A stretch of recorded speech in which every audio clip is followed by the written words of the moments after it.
오늘도 수고 많으셨습니다. 오늘도 수고 많으셨습니다. 네, 하나 더 얘기해 볼까요? 변화는 기도에서 시작됩니다. 변화는 기도에서 시작됩니다. 아멘. 네. 참, 저는 개인적으로 참 오늘 되게 많이 은혜가 되는데 여러분 어떤지 모르겠습니다. 네. 하나님의 음성을 듣는다는 거 참 너무나 감사한 것 같아요.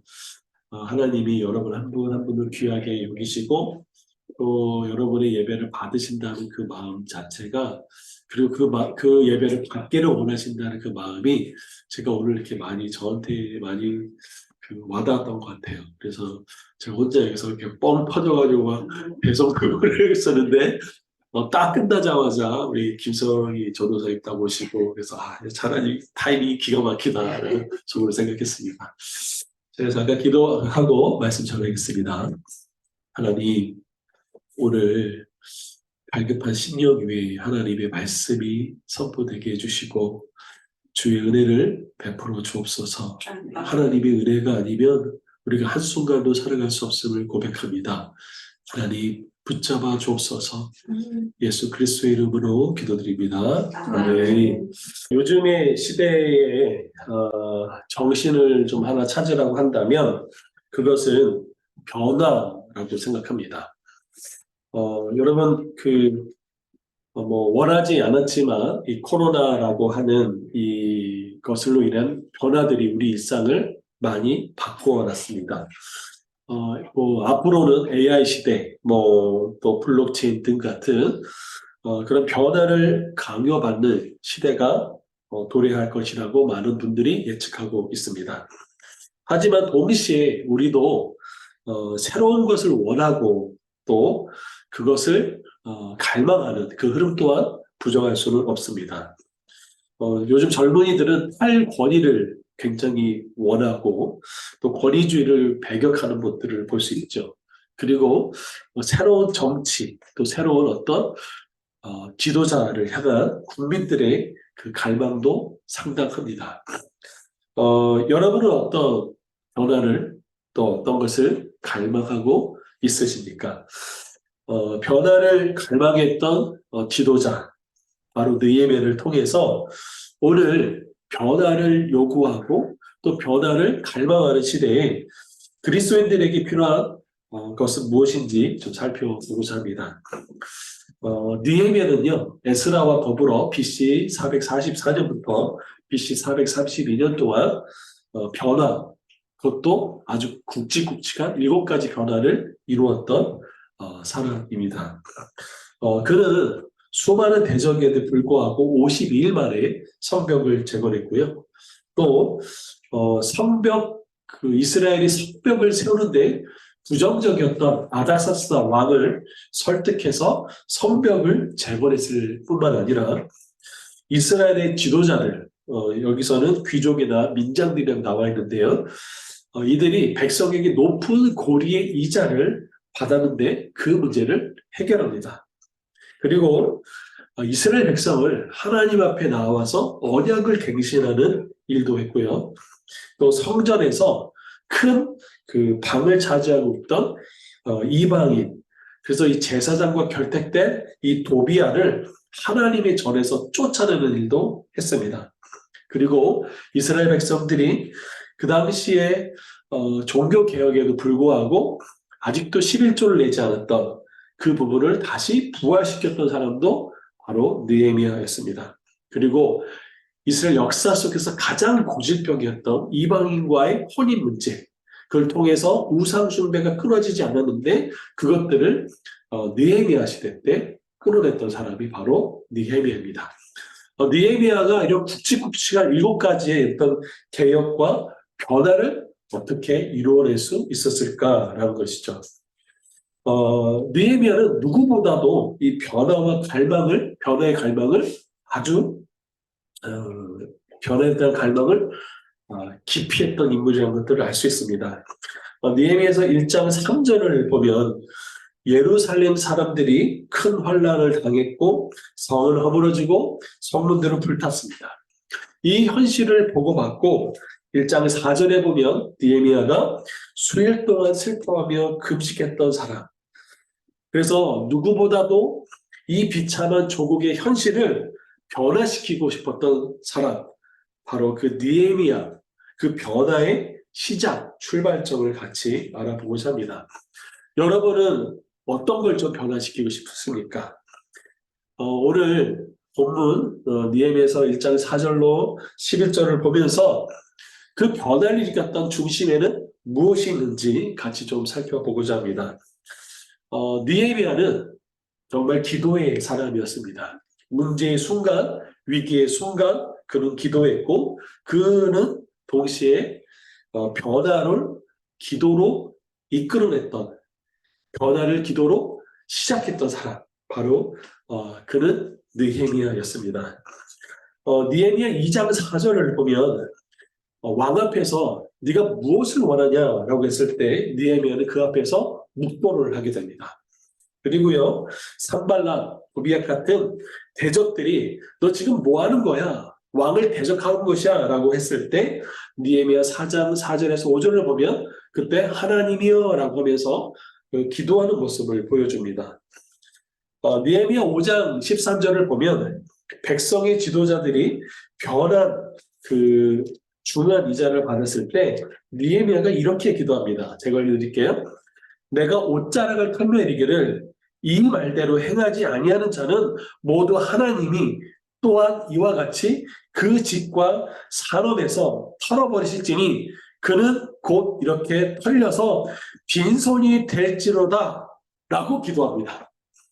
네, 그랬더니 회중이 아멘 하고 여호와를 찬송하고 백성이 그 말대로 행했습니다. 여러분 이게 느헤미야가 보여줬죠. 하면서 이렇게 좋은 별일을 계속 실천하지 않는 자는 먼지처럼 하나님이 그의 재산을 다 풀어보길 원한다 라고 기도했던 사람, 그런 기도의 퍼포먼스를 보였던 사람이 바로 느헤미야였던 것이죠. 그리고 느헤미야는요 다른 총독들과 달리 12년 동안 한 번도 총독의 녹을 받지 않았습니다.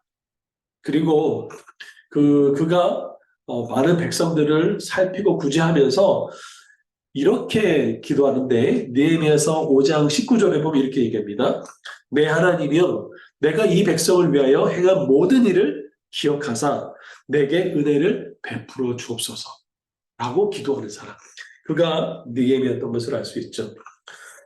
그리고 느헤미야가 도비야를 하나님의 성전에서 쫓아냈을 때, 그리고 11조를 다시 드리기 시작할 때 느헤미야가 이렇게 기도하는 모습을 볼 수 있습니다. 느헤미야서 13장 14절인데요. 내 하나님이여 이 일로 말미암아 나를 기억하옵소서. 내가 하나님의 정과 그 모든 직무를 위하여 내가 행한 선한 일을 고발하지 마옵소서. 그가 하는 모든 행동 속에 그는 기도했던 것들을 알 수 있습니다. 그리고요 13장을 보면 느헤미야가 이 제사장의 집안 중에, 이런 제사장은 율법을 지키는 사람이고 하나님 앞에 나가는 사람들이잖아요. 근데 이 사람들 중에 손자가 이방인과 결혼을 했어요. 완전히 영적인 타락의 극함을 보여주는 것이죠. 저는 그때 이 부분을 쫓아내면서 이렇게 얘기하죠. 13장 29절에 보면 내 하나님이여 그들이 제사장 직분을 더럽히고 제사장의 직분과 내의 사람 대한 언약을 어겼사오니 그들을 기억하옵소서라고 얘기합니다. 그리고 느헤미야는 맨 마지막에 이렇게 끝나요. 31절 내 하나님이여 나를 기억하사 복을 주옵소서. 그러니까 느헤미야는 기도로 시작하고 기도로 끝냈던 사람이고 그의 삶의 가장 중요한 순간마다 기도가 있었던 사람, 기도의 사람이라는 것들을 알 수 있었죠. 결국 그 모든 변화의 중심에는 기도가 있었던 사람, 그가 바로 느헤미야라는 것이죠. 그러면 이 느헤미야는 어떻게 기도했을까? 그래서 가만히 살펴보면서 제가 6가지 좀 정리해봤습니다. 그는 하나님을 어떤 분인지 알았고요. 그는 하나님의 성품도 알았고 하나님의 말씀을 가지고 기도할 줄 알았던 사람입니다. 우리 1장 5절에 보면 이렇게 되어 있습니다. 이르시되 하늘의 하나님 여호와 크고 두려우신 하나님이여 라고 되어 있습니다. 크고 두려우신 하나님. 여러분 하나님이 여러분에게 커 보이십니까? 아니면 세상이 커 보이십니까? 그럼 하나님이 얼마나 큰지 또 그리고 그 하나님이 광대에서 내가 두려워하는 그 느헤미야의 심정을 여러분 혹시 느껴볼 수 있으세요? 느헤미야는 이렇게 얘기합니다. 1장 6절에 우리 이스라엘 자손이 주께 범죄한 죄들을 자복하오니 라고 되어 있습니다.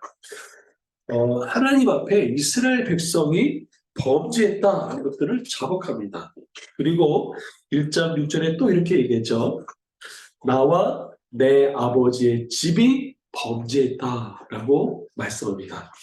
다시 말하면 느헤미야는 하나님의 그 두려우심, 광대하심을 경험했던 사람이고 알았던 사람이었죠. 뿐만 아니라 우리 7절과 8절을 보면 이렇게 되어 있습니다.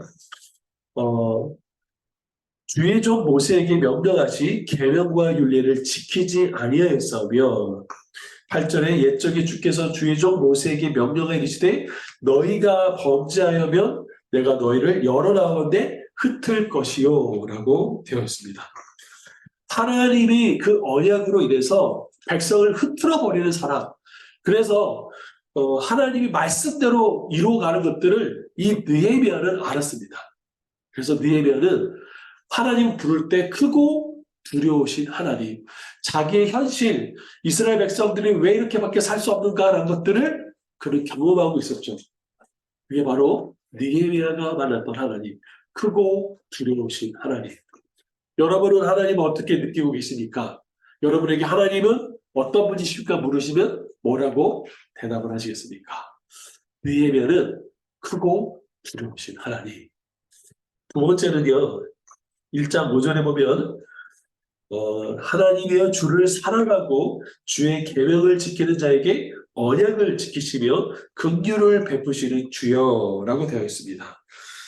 여기서 느헤미야는 언약을 지키시고 긍휼을 베푸시는 하나님을 알았던 것이죠. 느헤미야서 1장 9절에 보면 이렇게 되어 있습니다. 만일 내게로 돌아와 내 계명을 지켜 행하면 너희 쫓긴 자가 하늘 끝에서 있을지라도 내가 거기서부터 그들을 모아 내 이름을 주려고 택한 곳에 돌아오게 하리라 하신 말씀을 이제 청하건대 기억하옵소서라고 되어 있어요. 이게 신명기 30장 2절에서 5절 나오는 말씀인데요. 느헤미야가 이걸 정확하게 알고 있었던 것이죠. 말씀대로 행하면 돌아올 거다. 그래서 그 말씀을 기억해달라라고 되어 있습니다. 그러면서 느헤미야가 그렇게 할 수 있는 하나님의 성품이 뭐냐? 그것은 바로 긍휼하신 하나님이라는 것이죠.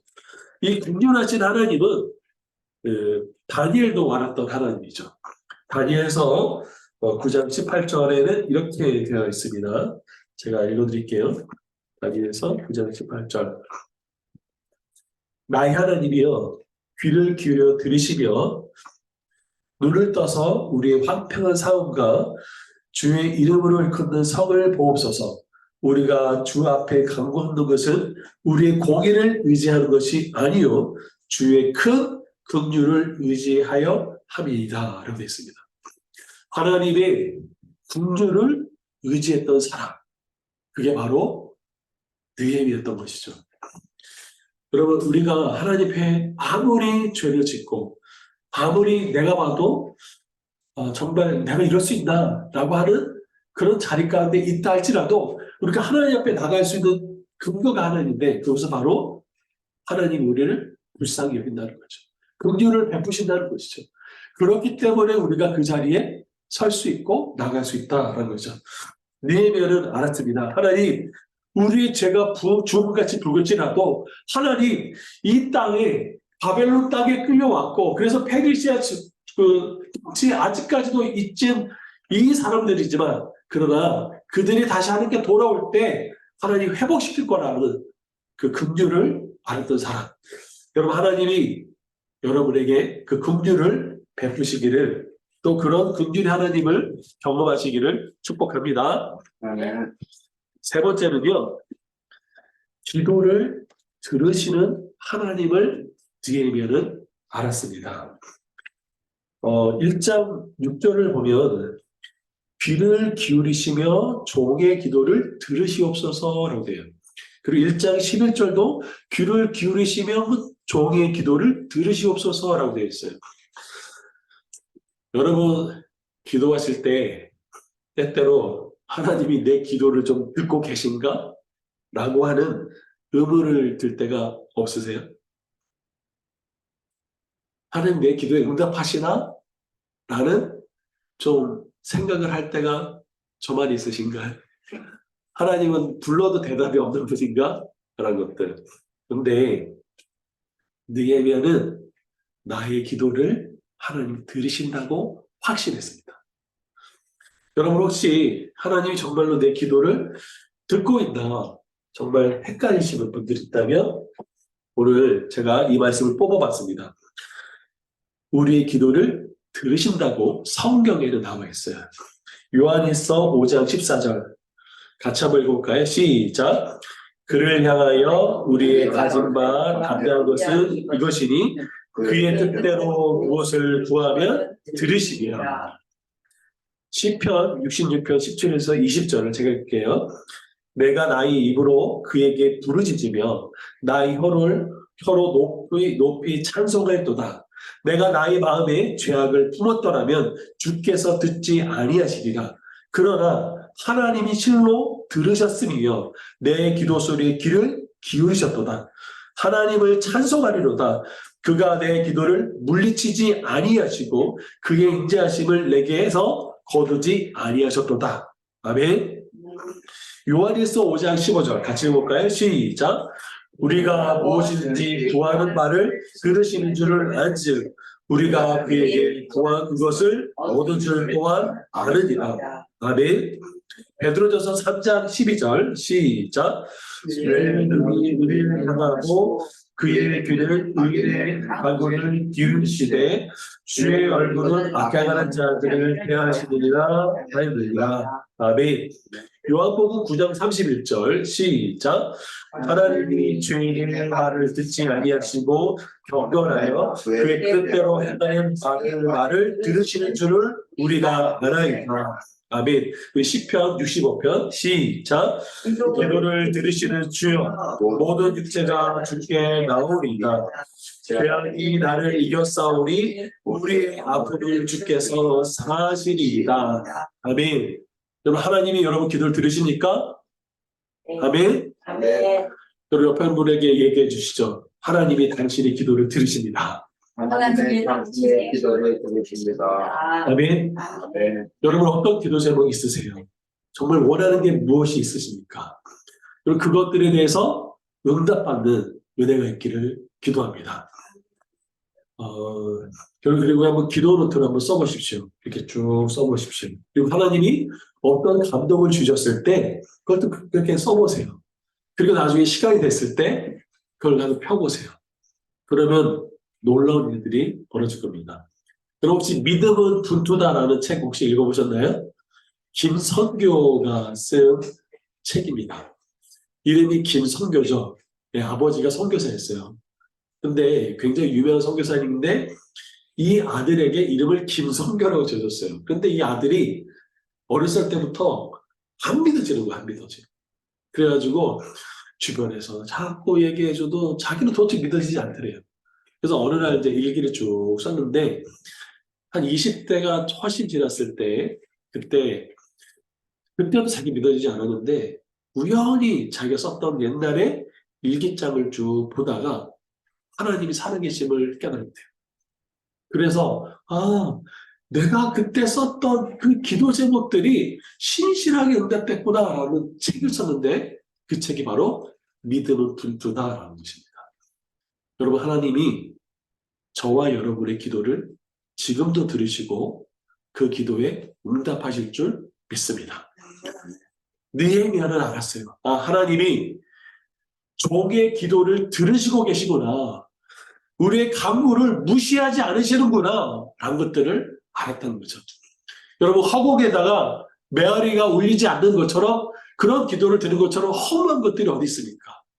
여러분, 그런데 하나님은 여러분의 신음소리, 여러분 아픈 소리, 너무 짓눌려서 아무 말도 못하고 주여 이 한마디만 해도 주님은 여러분의 기도를, 여러분의 그 마음을 들으신 줄을 믿으시기를 축복합니다. 아멘.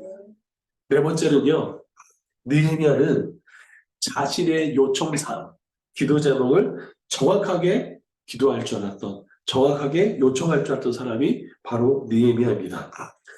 오늘 종이 형통하여 이 사람들 앞에서 은혜를 잊게 없어서 명확하게 자기 기도 제목이 있죠. 하나님, 제가 예루살렘을 변화시킬 수 있는 하나님, 그런 자리에 제가 있게 없어서 명확하게 그것을 요구했던 것을 알 수 있습니다. 느헤미야의 모습을 보면 그는 정말 그의 나라와 그 일을 먼저 구했던 사람이죠. 하나님, 제가 이것을 통해서 하나님의 비전이 이루어지게 해야 하는데 하나님 저희 자리를 마련해 주옵소서라고 기도할 줄 알았었던 사람, 그게 바로 느헤미야였던 것을 알 수 있습니다. 여러분, 그런데 모든 사람이 다 이렇게 자기의 기도 제목을 정확하게 내놓은 것은 아니라는 것들을 알 수 있어요. 여러분, 예수님 앞에 나왔던 한 나병 환자 얘기를 제가 좀 들려드리겠습니다. 마가복음 1장 4절의 말씀인데요. 제가 한번 읽어드리겠습니다. 나병 환자가 주님께 나와서 이렇게 고백을 해요. 1장 4절. 한 나병 환자가 1장 40절입니다. 마가복음. 예수께 와서 꿇어 엎드려 간구하여 이르되 원하시면 저를 깨끗게 하실 수 있나이다 그래요. 나병 환자가 지금 가장 필요한 것은 하나님, 저 나병 좀 낫게 해주세요. 라는 것이었어요. 그런데 주님한테 이렇게 얘기했죠. 예수님, 당신이 원하시면 저를 깨끗하게 하실 수 있다. 만약 당신이 원하지 않으면 나는 여전히 나병 환자가 되는 것입니다. 라고 은근슬쩍 그 뒤에 주님을 비난하는 것까지도 포함되어 있는 그것. 여러분, 그것이 나병 환자의 모습이에요. 여러분, 여기서 나병 환자가 육체적으로 나병에 걸렸을 뿐만 아니라 마음까지도 병들었다는 것들을 우리는 알 수 있어요. 그런데 주님이 어떤지 아세요? 그렇게 당하도 이렇게 얘기합니다. 41절에 예수께서 불쌍히 여기사 손을 내밀어 그에게 대시며 이르시되 내가 원하노니 깨끗함을 받으라 그래요. 여러분, 여기에서 저는 그 뭉클했던 것이 예수께서 불쌍히 여기사라는 거예요. 그 영혼이 육체적으로 병든 것도 알고 마음이 병들어서 자기가 원하는 것을 똑바로 얘기하지 못하고 눈치 보고 또 거기서 꼬아가지고 이야기하는 그 나병 환자의 마음이 병든 것까지도 주님은 아세요. 그런데 놀라운 일을 하고 하시죠. 나병 환자는 누구나 손을 대지 않습니다. 여러분, 이 접촉이 얼마나 중요한지 아세요? 여러분, 혹시 캥거루 케어라고 들어보셨나요? 캥거루 케어 아세요? 모르세요? 남자분들은 모르실 거고 여자분들은 좀 아실 거예요. 뭐냐면 아이가 딱 태어나면 이 아이를 산모에게 이렇게 살을 접촉하면서 이 아이를 풀어주는 거라고 하더라고요. 근데 그게 엄청난 치유 효과가 있대요. 옛날에 이제 인큐베이터에서 죽어가고 있는 그 쌍둥이가 있었는데 동생이 형아를 이렇게 딱 안아줬대요. 그때 거기서 기적적으로 이 형이 이제 치유되고 회복되는 거.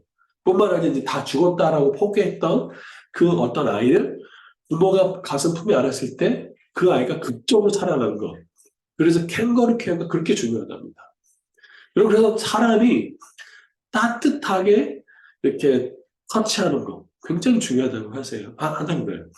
여러분, 혹시 여러분은 허그를 하루에 몇 번 정도 하십니까? 허그를 몇 번 하세요? 주변에 가까운 가족과 이웃에게, 아니, 이웃 좀 이상한데, 가족들하고 허그 하세요? 떨어져 사는 우리 윤지사님, 하루에 허그를 몇 번 하십니까? 네, 말이 없어요. 여러분, 지극하게 평균적으로 살려면요, 하루에 8번을 해야 된답니다. 그것도 꽉.